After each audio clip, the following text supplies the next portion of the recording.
더불어민주당 소속 이재명 성남시장이 그 어떤 특혜도 없는 공정사회를 만들겠다면서 대선 출마를 공식 선언했습니다.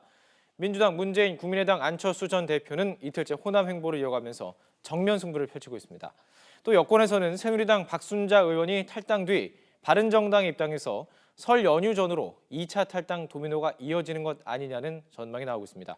국회 연결해보죠. 안윤학 기자. 네, 국회에 나와 있습니다. 어제는 안희정 충남지사가 대선 출마를 선언했죠. 오늘은 이재명 성남시장입니다. 대권 레이스가 본격 시작이 됐다고 볼 수 있겠군요. 네, 그렇습니다. 이재명 성남시장은 과거 손영공 시절에 일했던 경기 성남의 한 시계 공장에서 대선 출정식을 가졌습니다. 대한민국 최초의 노동자 대통령을 꿈꾸는 이재명 시장의 이미지를 최대한 부각하려는 의도로 풀이됩니다. 이 시장은 출마 선언문에서 공정한 사회를 만드는 게 필생의 꿈이라며 자신이 대통령이 되면 박 대통령과 이재용 삼성전자 부회장의 사면 같은 일은 결코 없을 것이라고 선언했습니다.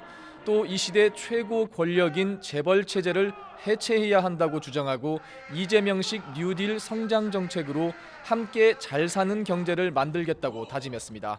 특히 국가 예산 400조의 7%인 28조 원으로 저소득 2,800만 명의 국가 기본소득 100만 원씩을 무상 지급하겠다고 공약했습니다.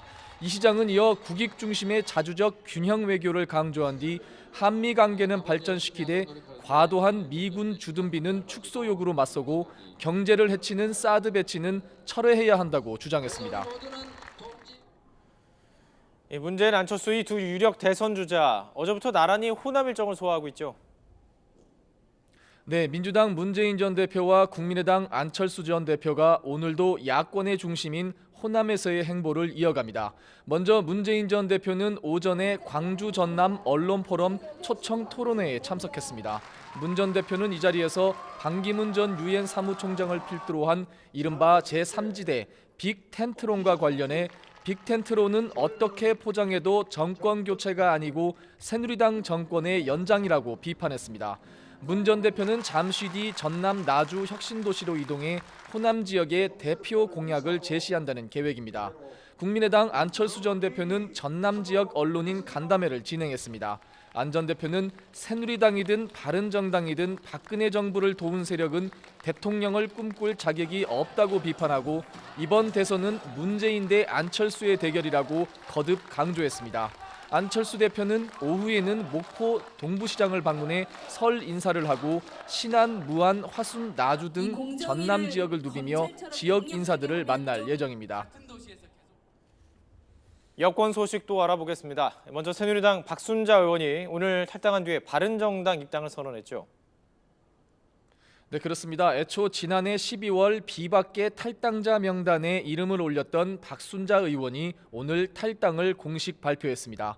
당시 지역 민심 청취를 이유로 탈당을 보류했다 이번 설 연휴에는 바른정당 간판으로 민심을 공략해야겠다는 판단이 선 것으로 보입니다. 이로써 바른정당 의원 수는 31명으로 늘었고 새누리당은 96명으로 줄었습니다. 그런데 추가 탈당 움직임도 가시화하고 있습니다. 박순자 의원 외에 홍철호 의원 등 4~5명의 현역 의원들이 탈당의 뜻을 굳히고 시기를 저울질하고 있는 것으로 알려졌습니다. 반기문 전 유엔 사무총장발 추가 탈당 분위기도 차츰 무르익고 있습니다. 이 때문인지 오늘은 새누리당 소속 초선 의원들이 반 전 총장을 찾아가 보수 대통합에 구심점이 돼달라고 요청했습니다. 일각에서는 새누리당 추가 탈당을 막아보려는 것 아니냐는 해석도 나왔습니다. 이 자리에서 반 총장은 대선 중도 사퇴는 없고 새누리당에 안 간다고 얘기한 적도 없다며 대통합을 이뤄야 한다고 강조한 것으로 전해졌습니다. 바른정당은 내일 창당대회를 앞두고 지도부 인선을 마무리했다고요. 네, 지금까지 창당준비위원장을 맡아오며 합리적인 리더십을 보여줬다는 내부 평가를 받고 있는 오선의 정병국 의원이 당 대표로 추대됐습니다. 최고위원회는 김재경, 홍문표, 이해운 의원, 그리고 최근 반기문 전 유엔 사무총장의 합류 요청을 받은 오세훈 전 서울시장이 선임됐습니다. 여기에 당연직인 주호영 원내대표, 이종구 정책위 의장까지 더해 바른정당은 창당대회를 하루 앞두고 지도부 인선을 마무리했습니다. 이런 가운데 새누리당이 박근혜 대통령을 징계하지 않기로 한 결정을 놓고 당 안팎에서는 논란이 계속되고 있습니다. 바른정당 정병국 대표는 대통령에 빌붙은 새누리당의 인적 청산은 위장 인적 청산이라고 쏘아붙였고, 새누리당 내에서도 김성은 비대위원이 여론 악화를 우려하며 박 대통령의 자진 탈당을 요구했습니다. 이에 임명진 비대위원장은 별다른 반응을 보이지 않았고, 다만 앞으로 새누리당의 개파 자장은 없다며 인적 쇄신 의지만 거듭 내비쳤습니다. 지금까지 국회에서 YTN 안윤학입니다.